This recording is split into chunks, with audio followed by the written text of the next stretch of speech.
Bismillahirrahmanirrahim. Assalamu alaikum, my dear all students. Today is our 7th lecture from the unit number 5. Today is our topic things we can do. ऐसी चीज़ें जो हम कर सकते हैं. The first step is we should use buses and trains instead of cars as they carry more passengers in one trip.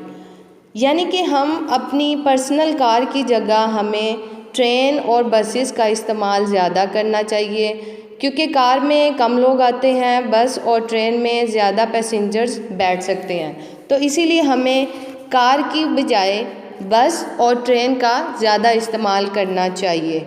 Second step is used paper, cans, bottles etc can be recycled. और जितने भी use paper, cans और bottles हैं, हम सब दोबारा इनको use कर सकते हैं, इसलिए इन्हें वेस्ट नहीं करना चाहिए. It will help to save natural resources such as trees, oil etc. इसी तरह से हम नेचुरल रिसोर्सेज जैसे कि ट्रीज़ और ऑयल हैं, इनको सेव कर सकते हैं. Third step is we should use solar, wind and hydropower to produce energy instead of using gas, coal and oil. हम एनर्जी या इलेक्ट्रिसिटी को प्रोड्यूस करने के लिए हम सोलर, विंड और हाइड्रो पावर यानी पानी से हासिल होने वाली एनर्जी को यूज़ कर सकते हैं, बजाय इसके कि हम गैस, कोयल या ऑयल को यूज़ करें.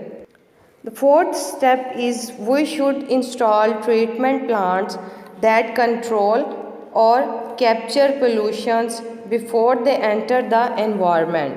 जितनी भी फैक्ट्रीज़ या हाउस यूज्ड वेस्ट हैं, इनको रिलीज़ करने से पहले साफ़ करने के लिए हमें ट्रीटमेंट प्लांट्स लगाने चाहिए, ताकि पोल्यूटेंट्स को बढ़ने से कंट्रोल कर लिया जाए और इन्वायरमेंट में जाने से रोक लिया जाए, ताकि इन्वायरमेंट में पोल्यूशन ना हो.